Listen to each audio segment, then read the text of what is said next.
Today, you and I are going to talk about a topic that I get a ton of questions about. Whether you're in a job right now and you want to make more money and get promoted and get ahead, or you dream of having a business of your own, this is the episode you've been asking for. Here today is the one and only Seth Godin. Seth is considered the godfather of modern marketing and is the best-selling author of more than 20 books. He is also the person that I have called my mentor from afar for the last 15 years. And he's going to give you the business secrets that will help you finally move forward. Why don't we do work that's worth doing? Why don't we take a deep breath and say, life is really short. Why would you waste a minute or a day or a year just doing your job if you have any other option? I've had a series of businesses, almost all of which did not make a lot of money. Fine. The same way Picasso painted a lot of paintings, but only a few of them became famous. Oh, I love that. How do you know when to quit? You don't wear a tutu to work anymore, even though you took ballet lessons when you were 6, right? Yeah. And so we all quit stuff as we grow up. What we want to figure out, is there a dip, the hard part before it gets easier? This is what happens at the gym in February. Most people quit the gym in February because that's when it gets hard. If you get through that dip, it's pretty clear that by June, you've got six-pack abs. I get it. I've been to places where people need to work today to eat tomorrow. But if you are not one of those people, are we making excuses about the system, or are we making the system better?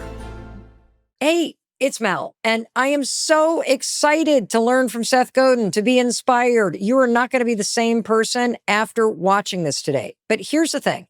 My team just told me that 57% of you that watch the Mel Robbins podcast here on YouTube are not subscribers. So here's how you know you're not a subscriber. The button is lighting up right now. It is free to hit subscribe. I know you're the kind of person that loves supporting people who support you. So I want to thank you in advance. Thank you for hitting subscribe. It's the best way to show our team that you love what we're doing. It also supports us in helping you bring world-class, world-renowned experts like Seth Godin, 20 best-selling consecutive books in a row. He's about to pour into you like you've never felt before. I don't want you to miss a thing. That's why hitting subscribe matters. Thanks for doing that. All right, let's get into the show. Seth Godin, welcome to the Mel Robbins podcast. Thanks, Mel. I am so fired up that you're here because you have had an enormous influence on me, on the way that I think about marketing, on making an impact, on running a business, on self-worth, on confidence. And I am so excited because I envision what's about to happen is this conversation is a free resource for somebody who has an idea or who has a little business or who has something on the side or just wants to be more successful, to get coaching and advice from the person I think is the best in the world at this. Thanks, Mel.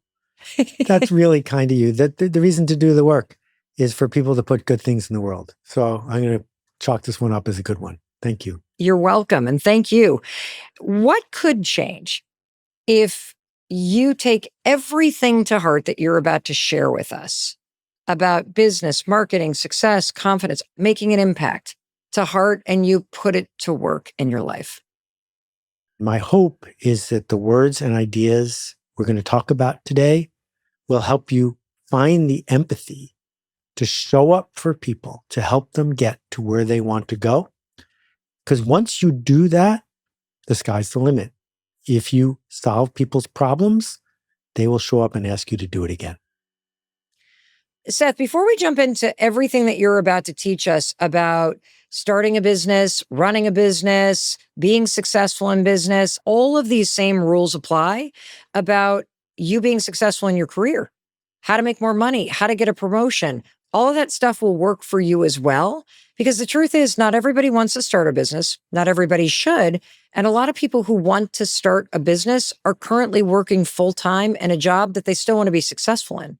If you had one piece of advice when it comes to the world of business marketing, being more successful and fulfilled this year, what would it be? Why don't we do work that's worth doing? Why don't we take a deep breath and say, life is really short. I'm never going to say, I'm just doing my job. Why would you waste a minute or a day or a year just doing your job if you have any other option? I think we need to be proud of our work. That I get it. I've been to places where people need to work today to eat tomorrow. But if you are not one of those people, I think you need to raise the bar. And you need to say, are we proud of this? If my mom was watching, would I want her to see what we're doing? Are we making excuses about the system, or are we making the system better? One of the lines I like the most is, you're not stuck in traffic. You are traffic. And you should think about what that means. What does it mean? Well, it's easy to complain about being stuck in traffic. But if you weren't in your car on that road, there might not be traffic today. That we all show up to eagerly be part of some system because we think we don't have a choice.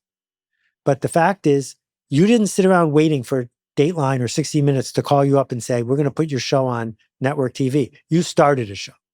There are people who say, I don't approve of the college industrial complex, so I'm going to start something that gives gap year students a way forward. There are people who say, I don't like the way the nonprofit world deals with hunger, so I'm going to build a totally different way to exchange information. They don't want to be traffic. They want to do something about it. I think where I begin every time is this work I'm doing, who's it for and what's it for?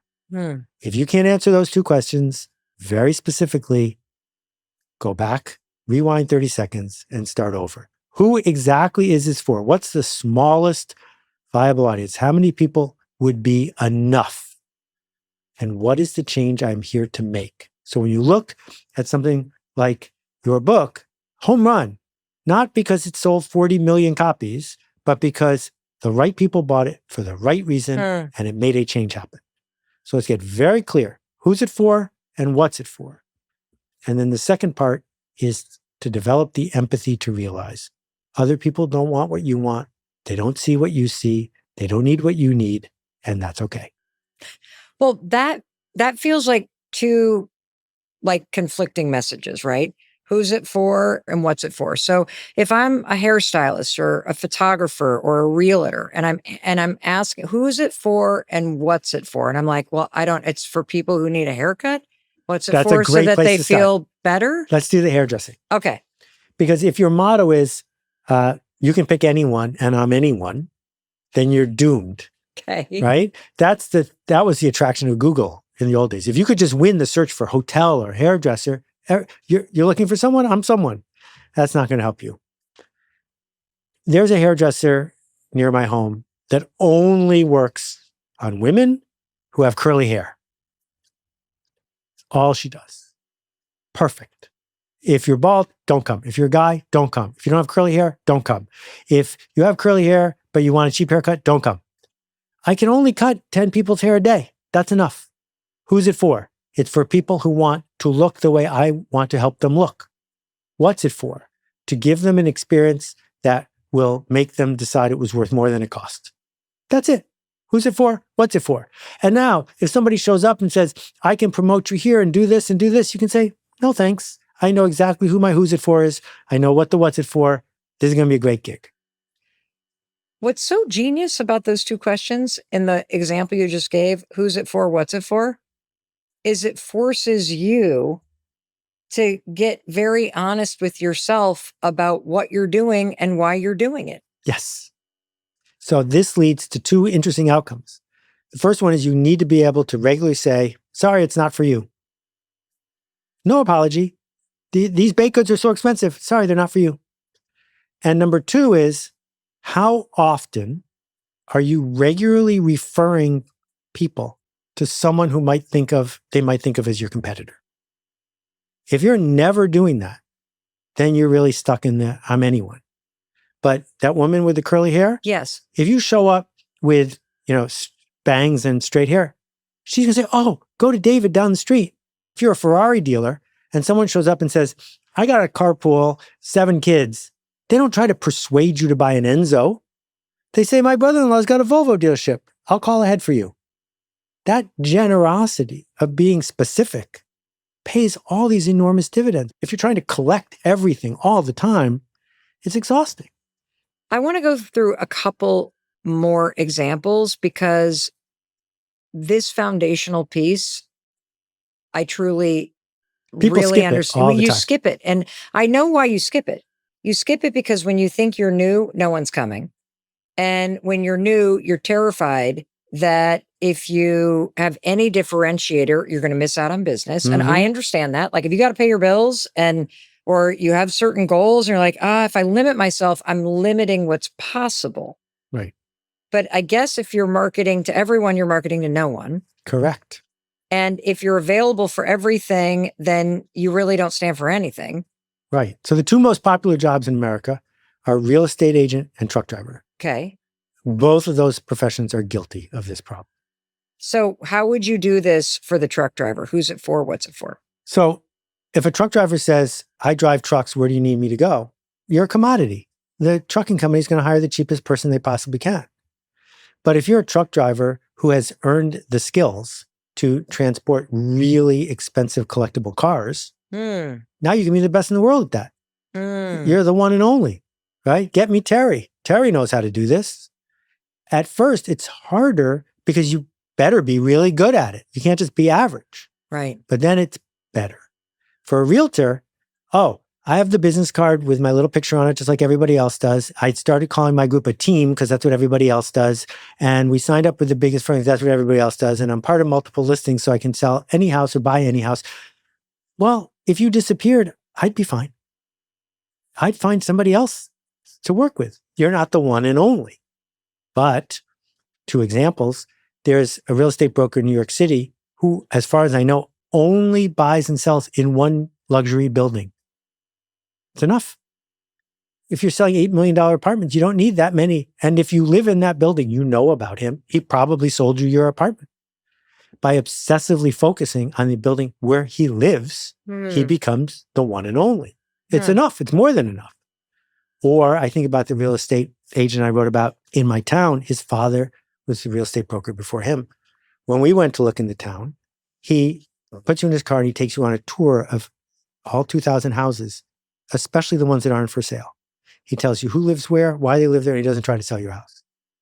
And he knows all the teachers. The Cub Scouts can have a meeting in his office. He's the mayor without being the mayor. You want to buy a house 2 towns over? Don't call him. What a waste that would be, right? One place, he stands for something. Another broker I know has built a following without breaking any laws in which most of her clients are lesbians. They feel comfortable with her. She feels comfortable with them. And she's the one and only. And you're not trying to be something to other people. Let me give you a business that I actually have 3 different friends that are experimenting with this. The business is granola. That I have a recipe for granola that I love to make. My friends tell me it's fantastic.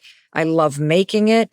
I package it up. I give it as gifts. People love it. I've been thinking for a couple years, I should go to the farmer's market. I should try this out. And I'm hearing you, Seth, and I'm going, okay, who's it for? What's it for? How do we apply some of this foundational stuff to somebody who's going to go do it this Saturday? So I want to answer a different question, and then we're going to come back to Great. this. Business is almost never about what you make right now. I know some kids who grew up wanting to be musicians, and they've ended up getting jobs in the music industry. So how are they spending their day? They're spending their day in meetings and with filing cabinets. They should have just gone to work at a law firm because they have nothing to do with music except that Elvis Presley's name is on something they make. Right? That to be in the granola business almost certainly means you're not going to be making any granola. That's not what it is to be in the granola business. To be in the granola business is to create a story and an item that people will happily pay more than it costs to make and tell their friends about. These are issues of logistics and marketing and packaging and customer service and finance and supply chain and management of people. The number of times you're going to be in the kitchen inventing a new kind of granola is close to 0. So we should take a really deep breath before we even get there and say, how do you want to spend your day? Hmm. You're not going to spend your day making granola. So my wife runs one of the biggest gluten-free bakeries in America. She does? She does. I don't think I knew that. Yes. She's in 700 stores around the country. You're kidding. What's the name of the bakery? It's called By the Way. By the Way, I did not know that, It's in Seth. Sprouts and Whole Foods, and she has 4 retail outlets in New York. Congratulations. Well, I'll pass it on to her. It's all hers. I don't.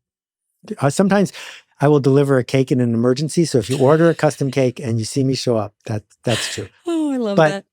she doesn't spend any time making brownies. That's not her job. Right? There are more than 80 people work there. Of course she's not making brownies. That's not what you do. You are the exception, Mel Robbins, because you make a podcast. If you send somebody else in, we would notice. Yes. But God, I hope so. Every other job, that's not your job. Your job is to create the system and the conditions for the business to thrive. And you're going to hire somebody to make granola. You can approve the granola, but Martha Stewart isn't sitting there making granola either.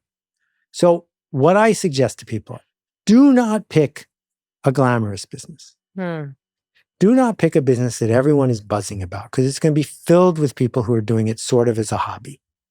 Instead, pick a business where you solve a problem for people who have plenty of money to pay to have that problem solved, so that you can have the insulation to live the life you want to live. Seth, I totally understand what you're talking about. I just want to make sure that we are highlighting the profound, life-changing importance of you giving yourself permission to lean into this thing that you've always wanted to do, even if it's not going to pay for your bills, even if it's not successful. Because if I look at those questions, who is it for? What is it for? Who is it serving? What happens when you do that? You want to know who you're doing it for? You're doing it for you. You want to know what you're doing it for? The what is so that you can be proud of yourself. The what is so that you meet other people. The what is so that you have this experience of witnessing yourself pushing through the resistance and the excuses.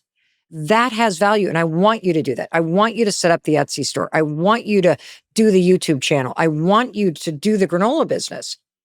But what you're talking about, Seth, is something different, because what you're talking about is what happens if it's wildly successful. And then all of a sudden, the reasons why you did it in the first place, you did it for yourself, are now changing because you're in the shipping business, you're in the employee business, you're in the HR business. We're going to get to that in just a minute.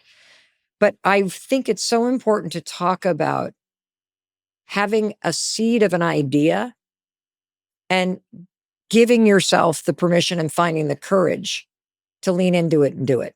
I think about when I was in high school, my mom, she and her best friend, Susie, decided they were going to open in Muskegon, Michigan, this little kitchen gourmet store. So imagine Williams-Sonoma, early 80s. Nobody was doing this. She had gone to the Chicago Gifts Show and had been on a trip with my dad somewhere and discovered flavored coffee. Right. I mean, back then, nobody drank hazelnut flavored coffee or caramel flavored coffee. And she had this big vision, right, of I'm going to do this. I'm going to open this store. She didn't know if anybody else in our town would like flavored coffee.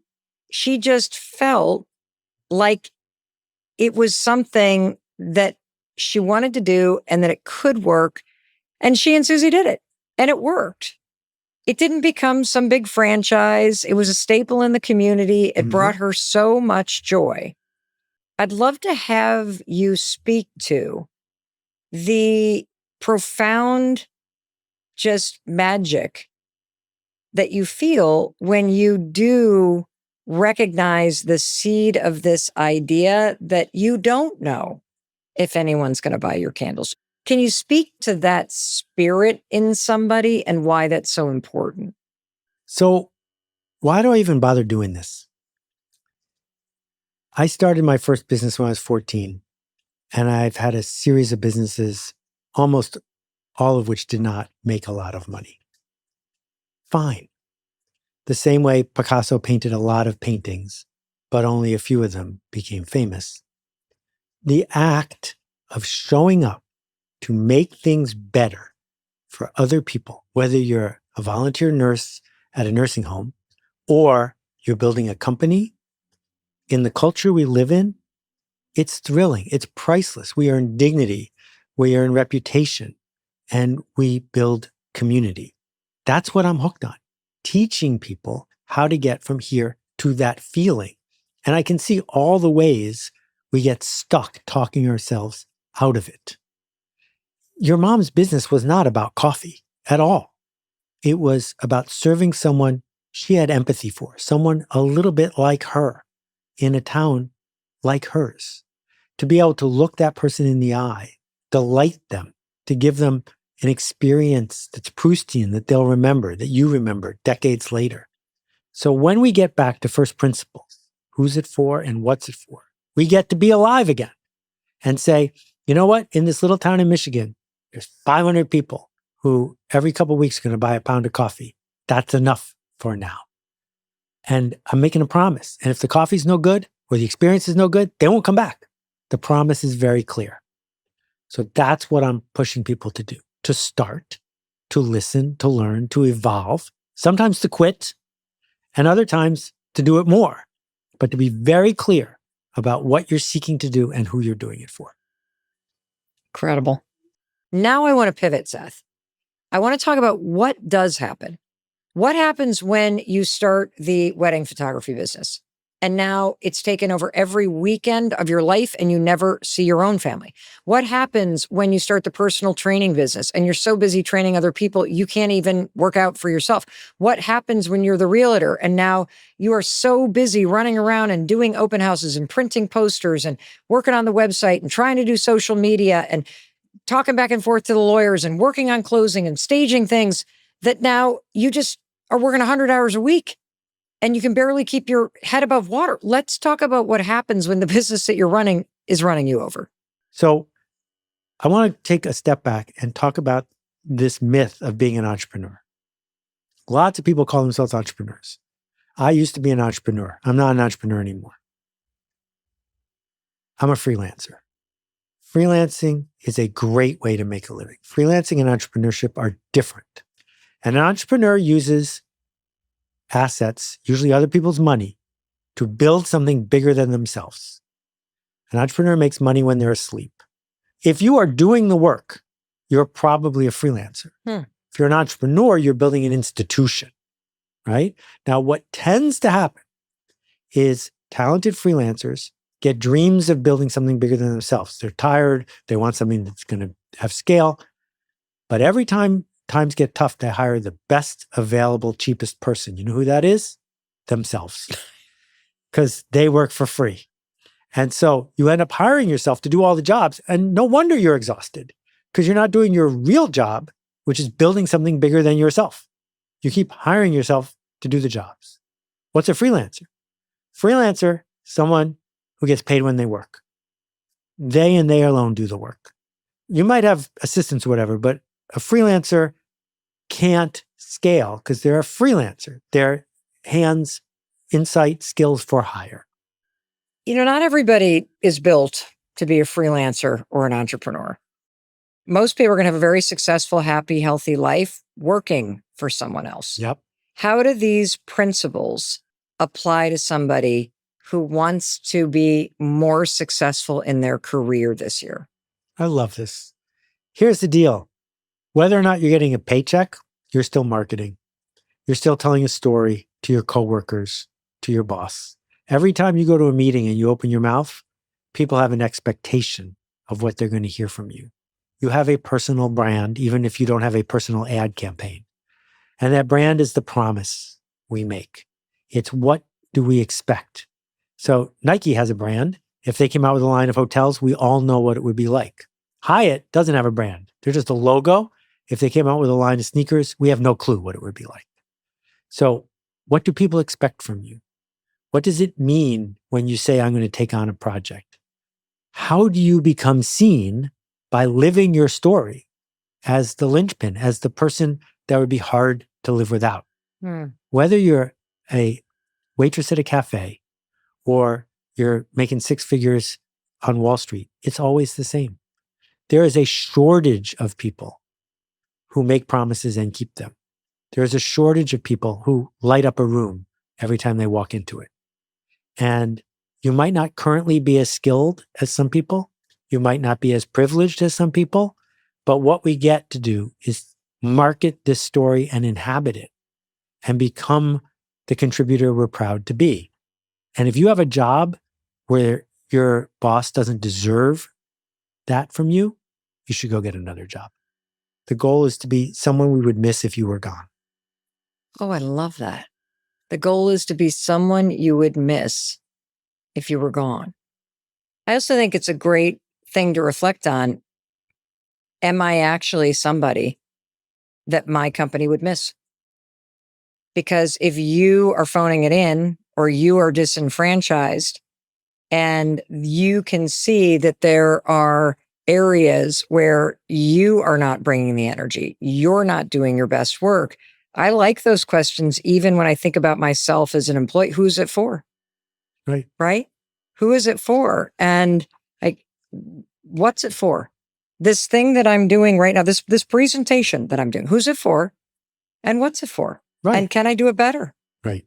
What do you want to say to that person who is in a day job and they're a freelancer for their dreams and the who's it for, what's it for, who's it serving? They're doing that. I'm worried that you might have the world's worst boss. This person doesn't appreciate you. They're constantly nitpicking the work you do. Sometimes they call you at home in the middle of the night to make you worried about something. They don't get you the training you need, and they're filled with negative talk. You have probably guessed that that person is you. That sooner or later we work for ourselves as a freelancer or even as someone building a career. And that boss, that one who's denigrating us, undermining us, pushing us to conform, telling us we will never amount to anything, amplifying our fear, pushing us to hide. When we have the world's worst boss, it's no surprise that our work isn't filling us with anything, because the talk inside of our head, the story we're telling ourselves, undermines all of it. And we can go find a friend or a group, start a circle to change the way our boss talks to us. Because if there was a boss like that in the real world, you would never work for them.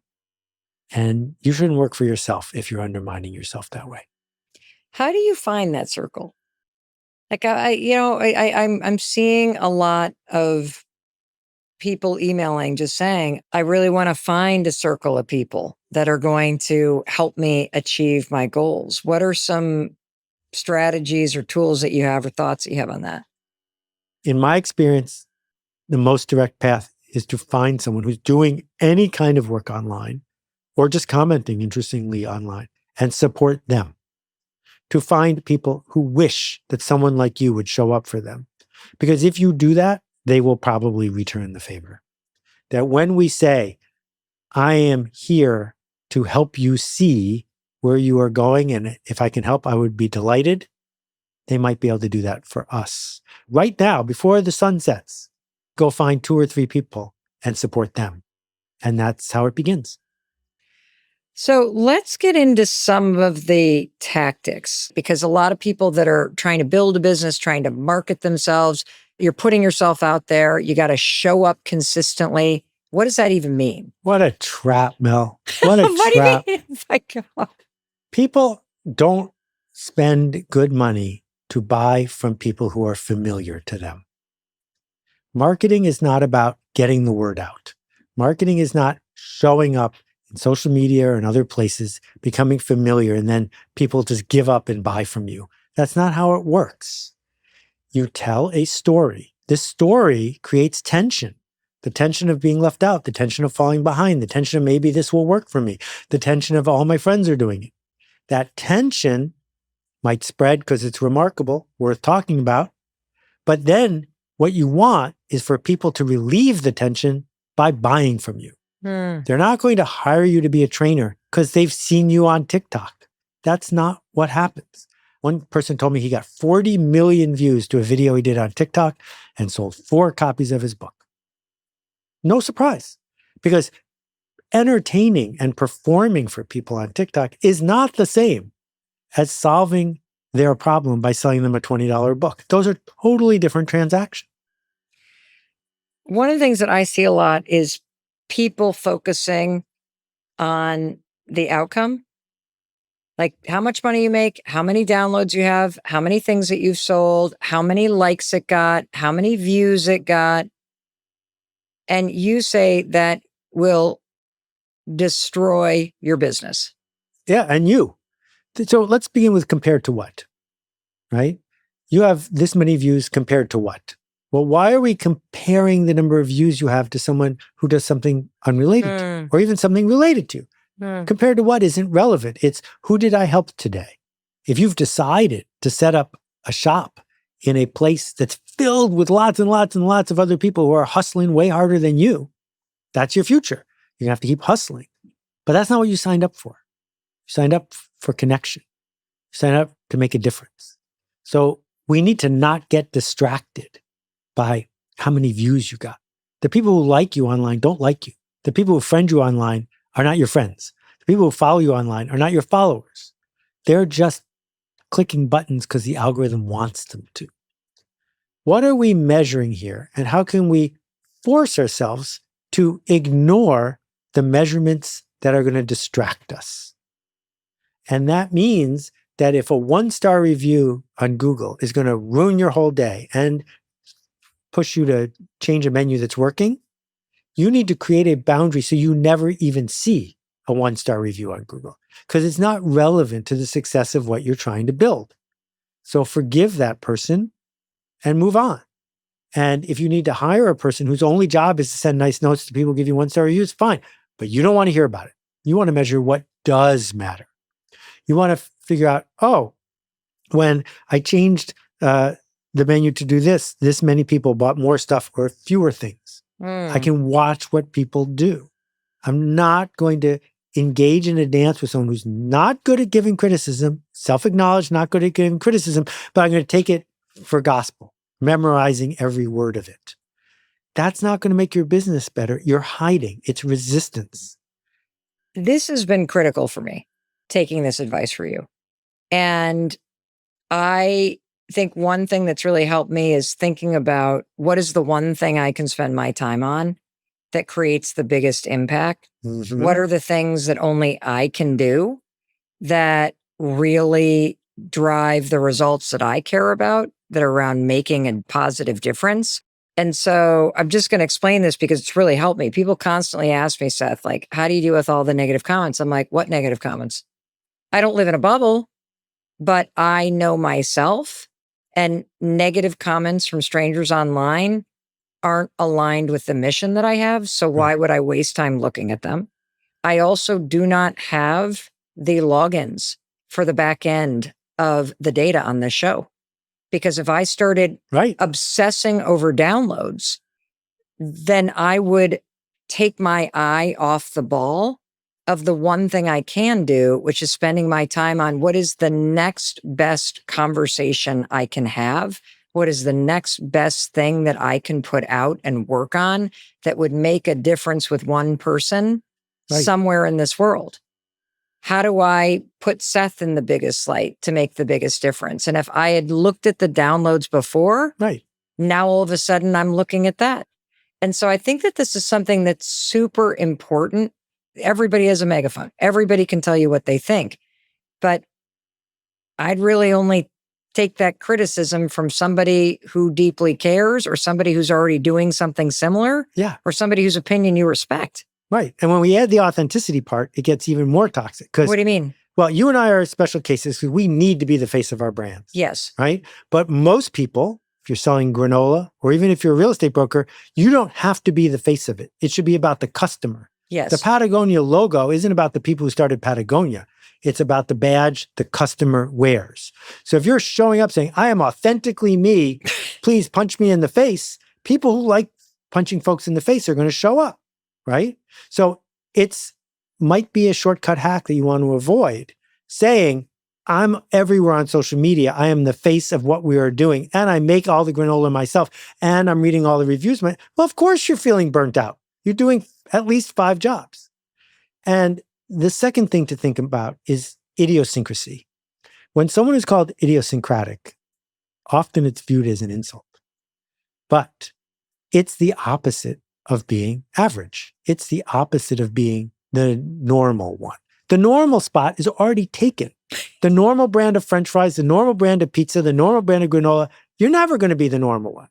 So what makes you the idiosyncratic one that a few people would miss if it were gone? Instead of making average stuff for average people, you want to make something specific for people who want that. I love that. How do you make good decisions? So Mel, let me ask you a question. Yes. In the last 6 months, have you made a good decision? Yeah. Did it turn out well? Yeah. That's what everybody says. They're completely unrelated. We have become attached, connected to say good decisions lead to good outcomes. Oh. They are unrelated. If you buy a lottery ticket and win the lottery, you made a bad decision. Buying a lottery ticket is always a bad idea. But then you got lucky. Congratulations. I'm glad you got lucky. But that's not the point. On the other hand, if you make a good decision and it turns out badly, not your fault. You just didn't get lucky this time. And so what Annie Duke, the world poker champion, taught me is that the secret of winning at poker is exactly the same as any other decision you want to make, whether you're a football coach or you're at work or you're a parent. Stop worrying about the outcome. Stop deciding that good outcomes are caused by good decisions. They're not. Good decisions are simply based on the data that's in front of us. Would a good decision maker choose what I chose? If the answer is yes, then you made a good decision. So suddenly we're not paralyzed anymore because we say, I don't have to fall in love with the outcome. I don't have to guarantee the outcome. I can just say, based on what's in front of me, any good decision maker would choose what I chose. And stop conflating outcomes with decisions. You know what else I just got was that a lot of times when a decision feels like a bad one in the moment, when you look backwards 10 years from now, you realize it was actually a really good decision based on the circumstances. Right. It was the right decision. It just often feels wrong in the moment to make the right decision. Yeah, you want to become the person your future self will thank you for. You want to make decisions that the Mel in 8 years is going to say, wow, I'm glad I did that. And the only way you know that is if you are really true to yourself. If you look at the facts that you have, if you go back to these questions, you literally can ask, like, who's it for? What's it for? Who's this serving in terms of this decision? How do I know it would be a good decision or the right decision or the wrong decision based on what I know? And if I analyze all of that and with the best of intentions, make the best decision that I can at that moment, then it's always a good decision. Correct.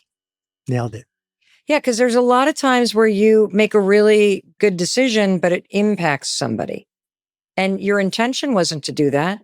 So even though somebody might have been disappointed or upset, it doesn't make the decision bad. It just means it impacted somebody. So you can apologize for the impact and still know you made the right decision for you. Exactly. Wow. That's so good. You have the saying, Seth, choose your clients, choose your future. Right. What does that mean? Okay. So you're going to spend most of your time dealing with your clients. Okay. Or chasing people who aren't yet your clients. And you want to make them happy. So if your clients are really, really stressed out brides and grooms a week before their wedding in the Hamptons, that's who you're going to be spending all your time with. That's the kind of emergencies you're going to have to deal with. If your clients are people who are penny pinchers and who examine every single line item, well, then be prepared that that's how you're going to have to spend your day. If you have a restaurant like McDonald's figured out that the clients that they could do the best with were in a car in a hurry to get somewhere. So what they do at McDonald's is there are inspectors with stopwatches, and they show up and they see how long that is not what happens at the Modern restaurant in Manhattan that Danny Meyer owns. There's nobody with a stopwatch there. Different clients, different output. So when you pick your customers, their stories, their fears, their desires, their budgets, what they use as fuel, you've just announced how you want to spend your days. Don't let your clients decide this. You decide. When you pick your clients, you then get to pick. And the same thing's true if you're a teacher. When you pick your students, right? If you're going to have a whole bunch of fractious, sugared up students who don't care about school, that's the way your day is going to be spent. Yeah. Whereas if you go to some place that's selective and the people are really enrolled, like Juilliard, you don't have to say to people, shut up and sit down, because you're teaching at Juilliard. The students you picked determine how you spend your day. So how do you get ahead if you're a freelancer? It's simple. Get better clients. Better clients challenge you more, pay you more, talk about you more. You can't have more clients because you're a freelancer, but you can have better clients. Better clients are the ones like Chip Kidd, the great book cover designer. Chip Kidd can only design 30 book covers a year, whatever it is. And if you don't get the joke, get out. No one goes to Chip and argues with him about typography. No one says, go make this book look like my self-published mother-in-law's book. He's Chip Kidd, for God's sake. That's how you move up. Become the kind of freelancer that better clients want. That doesn't mean you're cheaper, and you don't get to be that by doing a good job for bad clients. You do that by showing up where freelancers for good clients show up, doing work that freelancers for good clients do. So if you're a freelancer, guard your time like gold, because you don't get it back, right? If you're a freelancer, don't imagine you can hire 30 versions of you, but who work cheaper. Not going to happen. Freelancers can do great because they can find a path where they can do their craft and be respected for it. Hmm. Entrepreneurs can do great because they see the market and serve the market, not because they try to hustle their way by turning their hobby and too many hours and too much stress into somehow magically getting big. No, there's a dead zone in between there. Don't fall into that zone of 8 people or 18 people or 30 people where you're doing all the jobs, you're not getting paid enough, you're too busy to do anything, and you're stressed out of your mind. That happens when you fall into the gulf of trying to muscle your way through without leverage. So there's so much that you just said that I want to unpack, because when you started to say that you often make the mistake of hiring yourself for the cheapest rate to do the jobs because you're now too busy, you've got the wrong clients, you're working too many hours, and you don't actually understand that your time is the most important thing. And you hear that phrase a lot, that I'm stuck working in the business versus on the business. Correct. So if that's you, where you're listening, you're like, I'm a realtor. I have an HVAC company. I am working 90-hour weeks because I am doing all the jobs that need to be done that I, for some reason, can't slow down to hire somebody to do, or the business isn't profitable enough for me to just focus on the thing I need to do and hire. Let's talk about that moment. Yeah, so your lack of discipline is because of fear. It's hard to go develop new streams of business. It's hard to go call on people who need your services. It's hard to lean out of the boat and bring somebody else in to do the job. And it's very hard to have, if you're used to be a freelancer, to have someone to come in who's not as good and not as fast as you, right? So you're looking at them and say, what are you talking about? I could do this so much faster and so much better. Get out of my way. Then you're a freelancer. Be a freelancer. It's fine. Every single time you are tempted to hire yourself to do a job, ask, what am I hiding from? Because you're avoiding your real job, which is to build the assets that enable you to do none of the jobs. What am I hiding from? I think that's a big excuse that people get to, because if you start a business and then it starts to get a little traction and then you start to make some money, and next thing you know, you swell from hourly to, wow, I'm doing this full time, to, wow, I'm working all the time, but I'm not quite sure what I'm working on. Yep. And then you start using the excuse that I'm too busy doing all this other stuff to market the business. So the business isn't growing. And now I'm running to the store to buy paper for the printer that just ran out, because I'm also now on, the computer trying to do posters to market the house that I'm selling. And then I got to run over to the open house. It's thrilling. I started one of the first internet companies, Mel, and grew it to almost 100 people. 50 of them reported directly to me. It was thrilling. I would walk in at 8 o'clock in the morning, and just nothing all day, but interacting, answering questions, solving problems. And I was hiding from the important work of where am I going to find the big partnership that's going to transform this institution? And I'm really proud in the 3 months before we sold the company, I managed to make it so that there were whole parts of the operation that I didn't touch. That's how I grew up as an entrepreneur. Because in that moment, you're actually building an asset, which is it's bigger than me. It would work without me here because I need to go be doing that other thing. So again, there's nothing wrong with the thrill and excitement of being a freelancer. And there's nothing wrong with being an entrepreneur. It's when you are confused that the stress kicks in. If you are hearing complaints from a client, or you get pushback on pricing, or you are looking at the reviews of this product that you've launched and you're looking for constructive feedback, but it's just starting to feel like, oh my God, everybody hates this. How do you process feedback and not hide in the sand? Like, Right. How do you deal with this? When someone criticizes your product, they are not criticizing you. They're saying, based on who I am and what I see, I don't want this. And if you get defensive and tell them they're wrong, you've helped no one. It doesn't matter what you want, and it doesn't matter what you like. It matters the customers you have chosen to serve. What is the story they tell themselves? And that leap of empathy is critical because you're going to have to pick the customers who have a problem you want to solve. And then they're right. As soon as you say you're wrong, they're not your customer anymore. In the digital world, there are things that I have offered that cost hundreds or thousands of dollars. And the first time someone says, I don't like it, I'm not going to persuade you you're wrong. I'm going to ask you if you're enrolled in the journey, see if you want to be enrolled in where we're going. And if not, thank you so much for telling me your truth. Here's everything back. I don't care that you're ripping me off because you're not ripping me off because you trusted me. And now I'm trusting you and we can move on. It's not for you. It's a totally legitimate sentence. I love that. If you're going to launch something scary, so you're starting that side hustle, or you found a product that you just love and you would like to start a business selling it, you have really good advice about fear.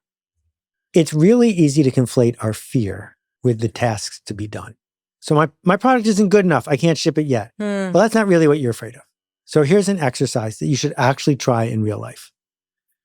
Go to the bus station and bring with you a $10 bill and walk up to somebody and say, will you give me a $5 for this $10 bill? Now, it's really obvious that it's a real $10 bill. It's really obvious it's worth more than $5. This is very hard to do. This is scary to do. You feel totally out of your depth. But you're selling something that's obviously worth more than you're selling it for. It turns out that feeling is why you're afraid. You're afraid of having a transaction with somebody who might say no. I've trained thousands of Girl Scouts how to sell Girl Scout cookies. They set up in front of a supermarket at a place I was staying for a week or two. And as everyone was walking into the supermarket, these 9-year-olds would yell, want to buy some Girl Scout cookies? And everyone's going to the supermarkets. They just will walk right by. And I talked to the group leader and she said I could talk to everyone. I said, look, ask a different question. As people walk by, say, what's your favorite kind of Girl Scout cookie? It turns out everyone has an answer to that question. And as soon as someone answers that question, now they're engaging with you. Now they're over the hump because before they were just hoping for a no, people will walk by because they don't really want to interact. But now that person's looking at a 9-year-old face to face. Of course, they're going to buy a box of cookies. Their sales went through the roof because they got over the hard part of the interaction. So we have the fear. We should name the fear. We cannot make it go away, but we can dance with it. Well, guess what? Transacting with strangers is going to trigger fear. It's the shadow. It's the same thing. Two sides of the same coin. Do not deny it. Do not pretend it's going to go away. It's real. And the hack that people have is, oh, I know, I'll just post a whole bunch of pictures on Instagram instead.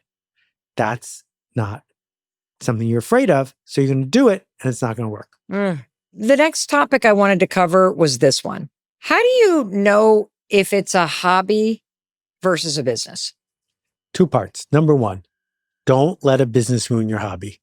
This is really important. Don't let a business ruin your hobby. If your hobby is giving you joy and you can afford it, it's your hobby. And as soon as you turn it into a business, it's not yours anymore. It's the customer's. The customer doesn't buy your candles because you want them to. They don't buy your granola because you want them to. They buy it because under the circumstances, it's their best option. Everyone always picks their best option. This is why selling to your friends is such a disaster, because now you're saying, if you're my friend, you're going to buy something that's not good for you. Don't do that. You want to show up and say, I make canoe paddles. I don't make a lot of canoe paddles. If this paddle is worth a lot more than I'm selling it for, please buy it. But if it's not worth a lot more to you, don't buy it, because it's my hobby and I get that you want something I don't necessarily want.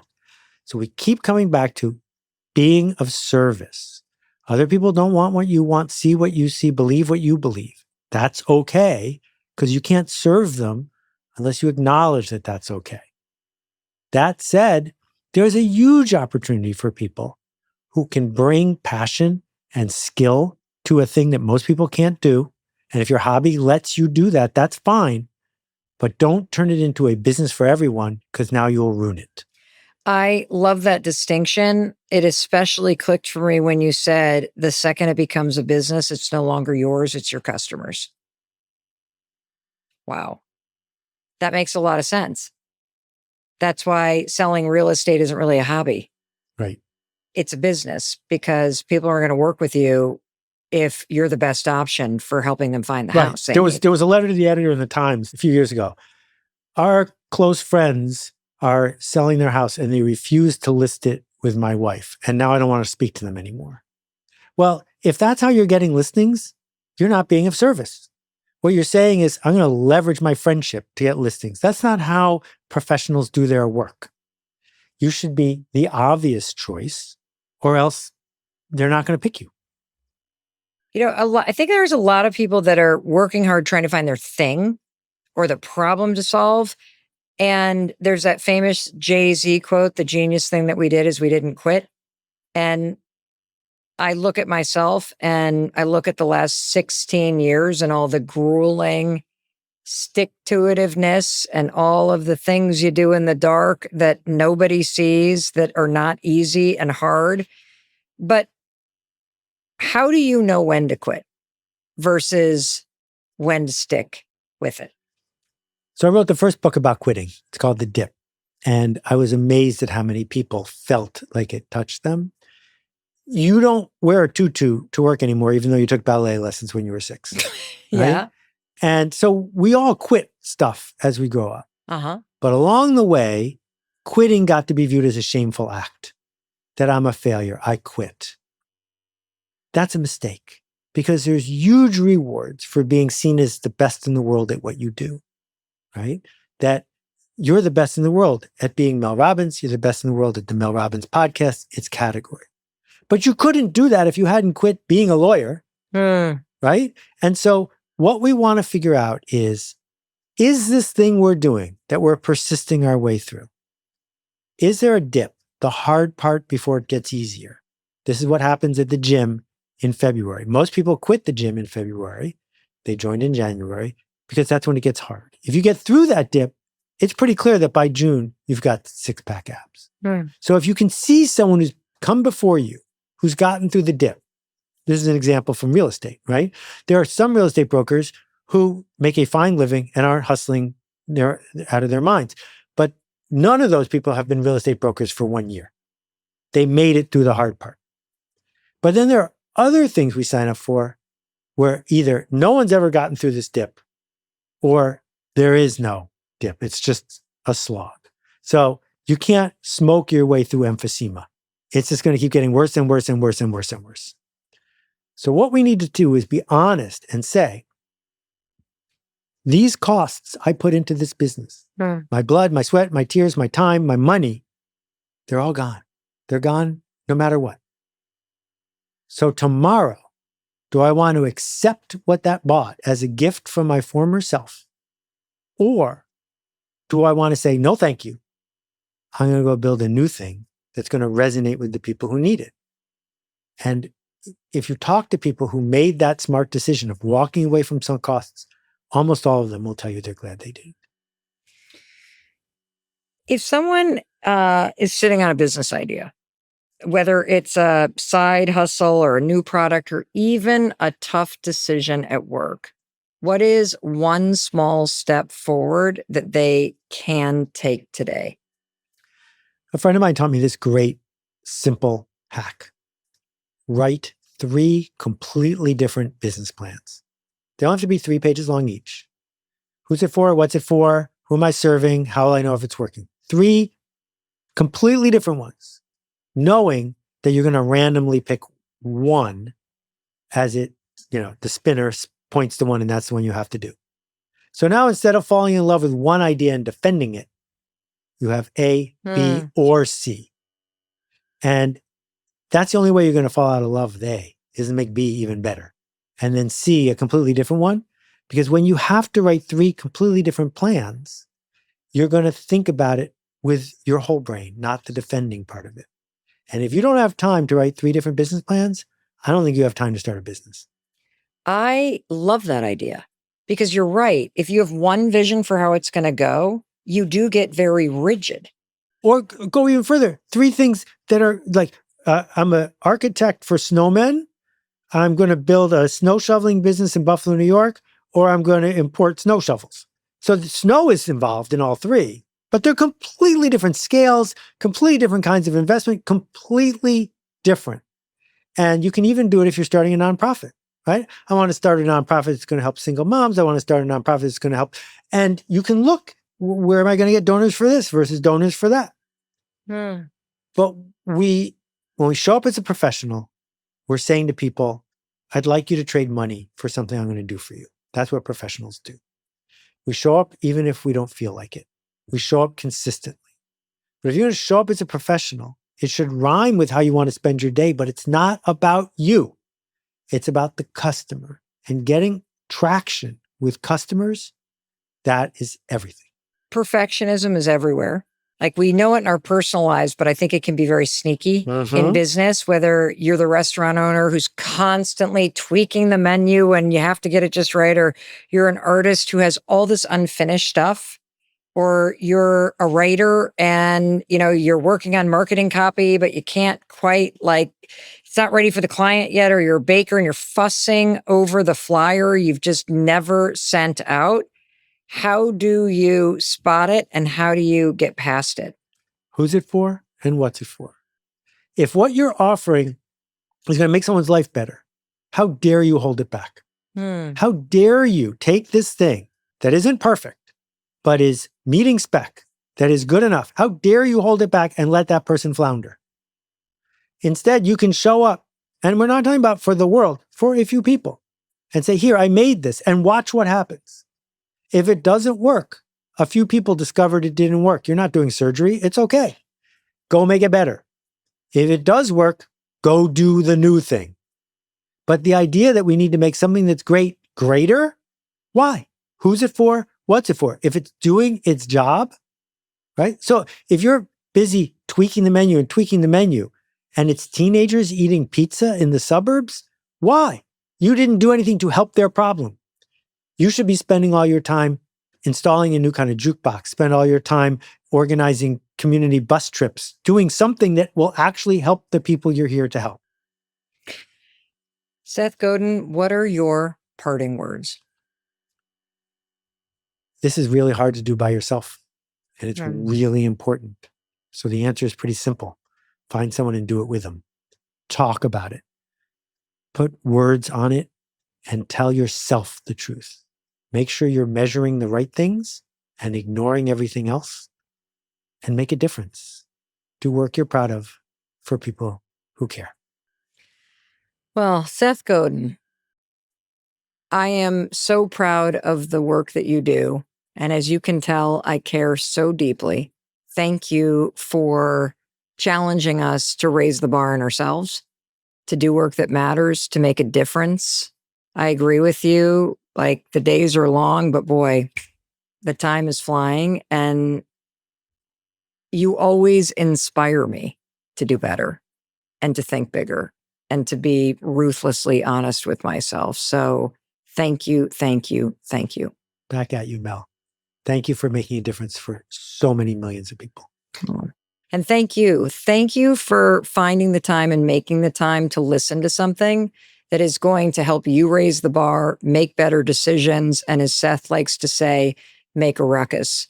And in case no one else tells you, I wanted to tell you as your friend that I love you and I believe in you. And I believe in your ability to create a better life. And absolutely everything that Seth taught to you today, that he implored you to consider, I know it will lead to a better life. Alrighty, I'll see you in the very next episode. I'll welcome you in the moment you hit play. And thank you for watching all the way to the end. Thank you for sharing this with people that you care about. Thank you for posting it in your LinkedIn feed.